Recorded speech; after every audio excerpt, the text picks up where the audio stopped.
Dando continuidade ao nosso estudo sobre o floema, nessa videoaula nós vamos falar sobre as substâncias que são transportadas através do floema e mais alguns detalhes relacionados com isso. Primeira coisa é saber como que eu sei o que é contido dentro do floema. O que está sendo transportado dentro do floema? Se nós imaginarmos uma árvore, o tronco de uma árvore, quando nós fizermos um corte transversal nela, a grande maior parte interna do cilindro central é xilema, não tem floema ali. O floema está localizado apenas muito próximo da casca. Então, como que eu faço para coletar única e exclusivamente aquilo que está sendo transportado por um grupo de células que está bem distribuído ao redor nessa casca? Como é que eu faço esse tipo de análise? Como que eu coleto apenas a seiva floemática e nada além disso? E além desse detalhe de eu coletar, existe um problema que nós vamos falar ao final dessa disciplina, que são mecanismos que a planta tem para evitar o extravasamento contínuo que acontece no floema. Mas a gente precisa entender o mecanismo de funcionamento do floema para compreender a importância disso. Mas o fato é, se a gente pudesse dar um pequeno spoiler, metaforicamente falando, é como que se o floema fosse o nosso sistema circulatório. Se eu corto o dedo, o sangue começa a extravasar. Existem mecanismos de coagulação desse sangue para estancar o vazamento, porque senão eu iria sangrar indefinidamente até a morte. A planta tem mecanismos semelhantes a isso, não iguais, mas semelhantes a esse processo para evitar o extravasamento descontrolado da seiva floemática. Mas a gente precisa conhecer o mecanismo primeiro. Então vamos deixar apenas como um lembrete de que o floema ele tem problemas. Se eu cortar, ele vai estancar, ele vai parar de sair. Então não adianta eu chegar na casca, fazer um pequeno corte que ele vai parar de sair. Ele vai parar de extravasar. E para resolver esse problema, depois de inúmeras tentativas, eles juntaram com as pessoas que entendem de entomologia, de insetos. E na verdade, existe um grupo de insetos que se alimenta única e exclusivamente, no caso de plantas, da seiva floemática, que são os afídeos. Os afídeos, eles inserem o estilete justamente aonde está localizado o floema. E quando ele enche, ele começa inclusive a permitir o extravasamento de floema pelo seu bumbum. Então, sabendo que os afídeos se alimentam única e exclusivamente da seiva floemática, e os afídeos são um grande problema para quem trabalha com doença de plantas, principalmente com viroses, porque eles são um vetor de transmissão de vírus entre as plantas, eles passaram a utilizar os afídeos para fazer essa coleta pontual da seiva floemática. Então, o que eles fazem? Como é que eles fazem isso? Colocam o afídeo em contato com a planta de interesse. Deixa o afídeo começar a se alimentar. E aí ele vai deixar o seu estilete em contato com os elementos de tubo crivado. E uma vez que ele faz isso, eles vão e cortam fora o resto do corpo e deixam o estilete preso lá dentro, como está mostrado nessa figura aqui. Não se preocupe, eles têm carinho, têm consciência ecológica. E, na verdade, eles dizem, não sei se é verdade, que eles fazem anestesia com CO2, ou seja, põe o bichinho para dormir e depois então faz a secção. Se isso é verdade ou não, não sei dizer, mas é assim que é feito. Então ele deixa o estilete preso e agora eles vão coletando a seiva floemática. E uma vez de posse da seiva floemática, eles podem mandar para um laboratório para fazer análise do que está presente naquela seiva. E quais são as substâncias que são transportadas pelo floema? Aqui eu quero abrir um parênteses, assim como nós fizemos com o xilema. Quando a gente falou sobre a seiva xilemática, ela é muitas das vezes referenciada como sendo a seiva bruta. E agora você já sabe qual que é a verdadeira composição da seiva xilemática. No caso, então, da seiva xilemática, é conhecido como seiva bruta. No caso da seiva floemática, ela é conhecida como seiva elaborada. Vocês vão ver essa terminologia muitas vezes utilizada em várias referências. Não está errada, mas está parcialmente incompleta. Por quê? Quando a gente pensa em seiva elaborada, eu imagino que tenha água, que está transportando tudo, e somente matéria-prima elaborada. E na verdade não é bem assim. O primeiro componente, sem sombra de dúvida nenhuma, é a água. A água é o meio através do qual tudo é transportado na planta. Então, a principal componente da seiva floemática é a água. Além disso, ele tem carboidratos que estão distribuídos nele. E o principal carboidrato que se encontra na seiva floemática é a sacarose, que é um carboidrato não redutor. Ele é um disacarídeo. Ele não tem a capacidade de induzir a oxirredução de nenhuma outra substância. Então, ele não é reativo. Além disso, nós temos a presença de moléculas orgânicas presentes. Nós temos a presença de hormônios vegetais, proteínas, aminoácidos, compostos nitrogenados e por aí afora vai. Todas essas substâncias, os carboidratos, as moléculas orgânicas, são substâncias elaboradas. Está tudo certo. A questão é que, além delas, nós podemos encontrar sais minerais. E sais minerais, íons, não são matéria-prima elaborada, não. É matéria-prima bruta. Então, esses sais minerais são encontrados. Existe uma razão pela qual isso acontece, que é o processo da redistribuição, que nós vamos entender isso no segundo módulo da disciplina, quando falarmos de nutrição mineral, mas é extremamente importante. Nós não vamos encontrar todos os sais minerais, mas alguns minerais nós vamos encontrar sim. Então, falar que no transporte, no floema, só vai ser transportado água e matéria-prima elaborada não está 100% correto.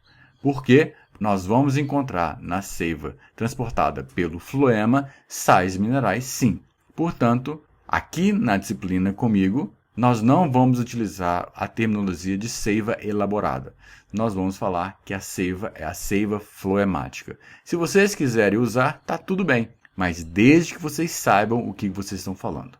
Vamos entrar um pouco mais em detalhes sobre a questão dos carboidratos. Existem diversos tipos de carboidrato. Existem monossacarídeos, disacarídeos, trissacarídeos. Existem carboidratos com 6 carbonos, são os principais carboidratos que nós vamos encontrar, que são as hexoses, mas existem as pentoses, existem as heptoses. Então existe uma gama enorme. Mas os principais carboidratos que nós vamos encontrar na planta são a glicose, a manose e principalmente a frutose. E todos eles pertencem a grupos químicos distintos, a aldeídos ou acetona, como está representado nesse esquema. O grande problema é que esses açúcares são açúcares redutores, ou seja, eles são capazes de interagir com outras moléculas no processo em reações de oxirredução, doando ou recebendo elétrons. Ao reagirem com outros compostos, eles acabam dificultando o transporte. Portanto, eles não são transportados pelo floema. O que é transportado pelo floema é a sacarose, que é um disacarídeo não redutor, portanto não reage com outras moléculas, e é formado por glicose e frutose. Mas nós podemos encontrar outros tipos. No caso aqui, nós estamos vendo a presença da sacarose, que é formado por glicose mais frutose. Mas nós podemos colocar uma galactose junto com esse grupo. Aí nós formamos um outro composto, chamado de rafinose. Se colocarmos mais uma galactose, nós vamos encontrar um outro, chamado de estaquiose. E se colocarmos mais um, nós vamos encontrar o outro, conhecido como verbascose. Então, todos esses são carboidratos e não são redutores. Portanto, eles podem ser transportados. Mas, sem sombra de dúvida nenhuma, o principal carboidrato transportado na seiva floemática é a sacarose. É isso que vocês precisam guardar. E aqui nós temos outros compostos transportados, principalmente neste caso relacionado com o transporte de nitrogênio. Então nós temos aminoácidos, em que eles transportam apenas um nitrogênio na molécula. Nós temos as amidas, que transportam 2 átomos de nitrogênio por molécula. E nós temos os ureídeos, que eles transportam muito mais nitrogênio por molécula. Então, no caso, só de curiosidade, o ácido alantóico transporta 1, 2, 3, 4 átomos de nitrogênio por molécula. E assim sucessivamente. Então existem diferentes moléculas que auxiliam no transporte de nitrogênio numa forma mais elaborada, além da forma de nitrato e de amônio, que é a forma bruta do nitrogênio que é encontrada dentro das plantas.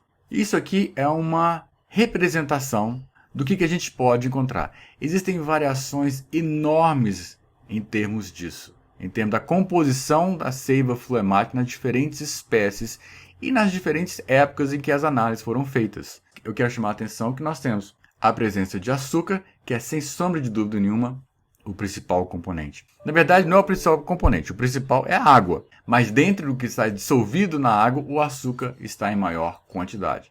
Nós vamos encontrar aminoácidos, ácidos orgânicos, proteína, e aqui nós vamos encontrar vários nutrientes minerais. Nesse caso, para esse exemplo, foi feito com a mamona. Tem potássio, cloro, fósforo e magnésio. Mas existem outros. Nós estamos vendo aqui que a composição da seiva fluemática não é apenas feita de materiais que são elaborados, mas nós também temos materiais não elaborados. Então, por isso, nós achamos mais adequado, ao invés de utilizar seiva elaborada, falarmos de seiva fluemática. E qual que é a velocidade do fluxo no floema? Aqui eu quero dar um passo para trás. Quando a gente falou sobre a velocidade de transporte no xilema, nós vimos que, dependendo do elemento considerado, da célula considerada, a velocidade podia ser maior ou menor. Se fosse os traqueídeos, a velocidade era de 1 a 6 metros por hora. Se fosse os elementos de vaso, a velocidade variava de 16 a 45 metros por hora. Era uma velocidade muito, muito elevada.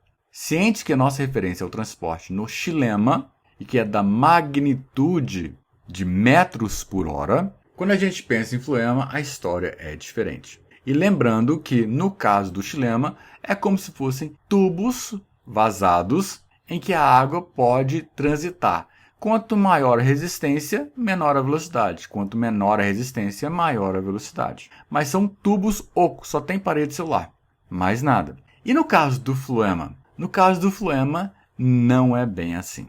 Como foi feito a análise da velocidade de transporte no floema? Foi feito utilizando carbono radioativo. Então eu marco o carbono com radioatividade e agora eu acompanho a migração desse carbono ao longo do corpo da planta com equipamentos adequados. E aí eu vou medindo. No caso do xilema, nós dissemos que uma das formas foi utilizar o termopar, que mede a variação da temperatura da água transportada ao longo de um determinado caminho. No caso aqui, eu meço também, só que ao invés de medir a temperatura, eu meço a radioatividade do carbono marcado. Então, o carbono ele é incorporado em esqueleto de carbono através do processo da fotossíntese, e agora eu vou rastrear ao longo do corpo da planta aonde esse carbono radioativo está indo e eu meço a velocidade de transporte, o que é extremamente variável de espécie para espécie. E, no entanto, eles chegaram a um valor intermediário representativo que variava de 30 centímetros a 1,5 metro por hora. Ou seja, é uma velocidade muito, mas muito menor do que a velocidade de transporte no xilema. A velocidade máxima que nós temos no floema é de 1,5 metro por hora. A velocidade máxima que nós temos no xilema foi de 45 metros por hora. Ou seja, no xilema a velocidade é muito mais rápida do que o transporte que acontece através do floema. E faz todo sentido. Por quê? Porque o transporte que acontece no xilema está sendo feito em células mortas. Não tem nenhuma resistência a não ser das placas perfuradas, das pontuações areoladas, da interação, da adesão da água com a parede do elemento considerado. No caso do floema, são células vivas. É o elemento do tubo crivado ou as células crivadas que são os responsáveis pelo transporte. E ali uma célula, não está morto não, tem célula. Ou seja, eu tenho movimento citoplasmático. Eu tenho resistências daquele líquido que compõe o citoplasma. Então é muito mais resistência que vai encontrar ao longo do caminho, considerando essa água com a seiva fluemática atravessando, por exemplo, o elemento tubo crivado. Então as resistências são muito maiores, consequentemente, a velocidade é muito, muito menor. E qual que é o sentido do fluxo fluemático? Em que sentido que ele vai? Primeira coisa que eu quero chamar a atenção para vocês é que não tem influência nenhuma da gravidade. A gravidade não exerce influência alguma sobre o transporte no floema. A gente imagina, não, o xilema está sendo transportado de baixo para cima, então o floema vai ser de cima para baixo, então o que é produzido nas folhas, por efeito da gravidade, puxa para baixo. Nada disso. Não existe nenhum efeito da gravidade sobre o transporte da seiva floemática. Além disso, ele é bidirecional. Ou seja, o transporte no floema pode ser de cima para baixo, na planta, mas pode ser de baixo para cima, na planta. Então não tem nada disso que o transporte no xilema é ascendente e que o transporte no floema vai ser sempre descendente. Não, não vai. O transporte no xilema vai ser sempre ascendente, sim. Mas o transporte no floema pode ir de baixo para cima ou de cima para baixo. Vocês vão entender isso já já. No entanto, é importante vocês terem em mente que se for de baixo para cima, pode ter o transporte também de cima para baixo, mas não na mesma célula de transporte. Vai ter que ter um transporte em célula ao lado, mas não na mesma célula. Por quê? Porque eu não posso ter dois sentidos numa mesma célula. Numa mesma célula subindo a seiva e na mesma célula descendo a seiva. Não tem como. Eu posso ter duas células lado a lado, uma fazendo o transporte ascendente da seiva floemática e o outro fazendo o transporte descendente da seiva floemática. E ele é considerado um transporte basípeto ou acrópeto. O que é basípeto? Primeiramente, a gente tem que lembrar que basípeto está relacionado com a base da planta. E o que é a base da planta? É a interface entre a parte aérea e o sistema radicular. É exatamente ali a base da planta. E o que é acrópeto? Acrópeto é o ápice daquela planta. São as extremidades. Então eu tenho ápice na parte aérea, mas eu também não posso me esquecer que eu tenho ápice na parte radicular. Então eu tenho ápice nas duas extremidades e tenho a base no meio. Então o transporte pode ser basípeto em direção à base ou pode ser acrópeto em direção aos ápices. Essa figura nós vimos quando nós falamos sobre o transporte no xilema. Mas nosso foco agora é o transporte no floema. E aqui está mostrando esse transporte acontecendo no floema. Então nós temos o elemento do tubo crivado representado por cada um desses espaços aqui, e aqui mostrando o transporte, tanto ascendente quanto descendente. Mas essa figura está errada. Por quê? Porque eu não tenho o mesmo transporte ascendente e descendente numa mesma célula de transporte do floema. No mesmo elemento tubo crivado, eu teria que ter o transporte ascendente numa célula e teria que ter o transporte descendente em outra célula. Mas esse esquema aqui é simplesmente para ilustração. Então eu faço essa ressalva. E nós vamos ver mais para frente que a força que manda nesse processo é um gradiente de pressão. Mas nós vamos ver isso na nossa próxima videoaula. Então o que determina o fluxo no floema? Ou seja, se o fluxo vai ser ascendente ou o fluxo vai ser descendente, é a relação fonte-dreno. Toda vez que se pensa em floema, tem que se pensar em fonte e dreno. E essa relação entre a fonte e o dreno é que vai determinar se o fluxo vai ser ascendente ou descendente. Não é nada relacionado com a gravidade, mas sim em relação a onde a fonte se encontra e onde o dreno se encontra. E o fluxo vai ser sempre da fonte para o dreno. Então, se a fonte estiver em cima e o dreno estiver embaixo, o fluxo é descendente. Se a fonte estiver embaixo e o dreno estiver em cima, o fluxo vai ser ascendente. Ponto final. E o que é fonte? Fonte é o órgão que exporta. É o órgão de síntese. E o que é dreno? Dreno é o órgão que importa. É o órgão que vai consumir ou vai armazenar aquela substância em consideração. Então, a fonte é o órgão exportador e o dreno é o órgão importador. E o fluxo, como nós dissemos, no floema, vai ser sempre da fonte para o dreno, nunca o contrário. E aqui nós temos uma tabela que nos mostra isso. Aqui nós temos, nessa primeira coluna, o órgão considerado, na segunda coluna, a substância considerado, e a terceira coluna mostrando qual a sua função. Então, vamos entender essa tabela. Na primeira linha, eu tenho a folha adulta. Considerando a folha adulta e considerando a substância sacarose, a folha adulta é o principal local de síntese de sacarose pelo processo da fotossíntese. Portanto, a folha adulta, considerando a sacarose, é uma fonte. Na segunda linha, eu tenho uma folha jovem. Também considerando a sacarose, vocês vão entender mais à frente que a folha jovem, ela não é capaz de produzir tudo o que ela necessita em termos de energia, em termos fotossintético. Então, uma folha muito nova, considerando a sacarose, ela vai ser um dreno. Então, o mesmo órgão, dependendo do estágio de maturação, pode ter funcionalidades em termos de fonte e dreno diferentes. Na terceira linha, considerando também uma folha jovem. No entanto, a substância considerada agora vai ser um hormônio chamado de auxina. No terceiro módulo da disciplina, quando a gente falar de crescimento e desenvolvimento, nós vamos entrar em detalhes sobre esse hormônio, sobre essa classe de hormônios chamada de auxinas, e nós vamos ver que o principal órgão na planta que produz as auxinas são as folhas jovens. Então, as folhas jovens para as auxinas, ela é uma fonte. Enquanto que a mesma folha jovem para a sacarose, ela é um dreno, como nós vimos anteriormente. Vamos pular essa flor, vamos falar das raízes aqui, depois vocês podem analisar a flor.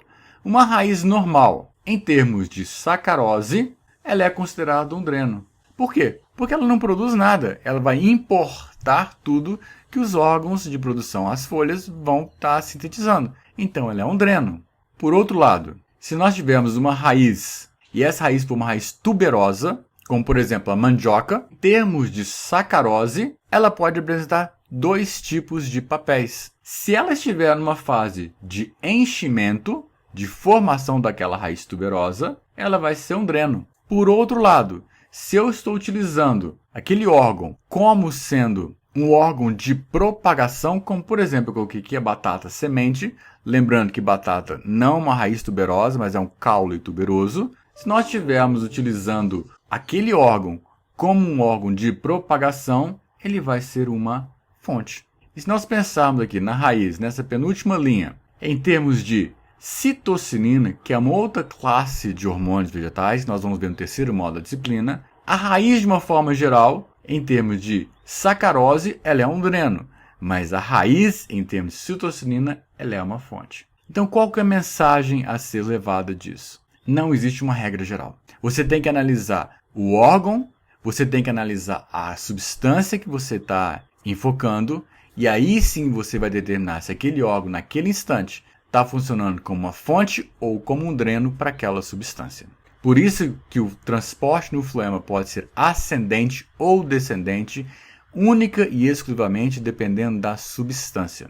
Então, o elemento que transporta a seiva fluemática pode estar transportando para cima ou para baixo substâncias diferentes. E foi justamente isso que o Malpighi observou.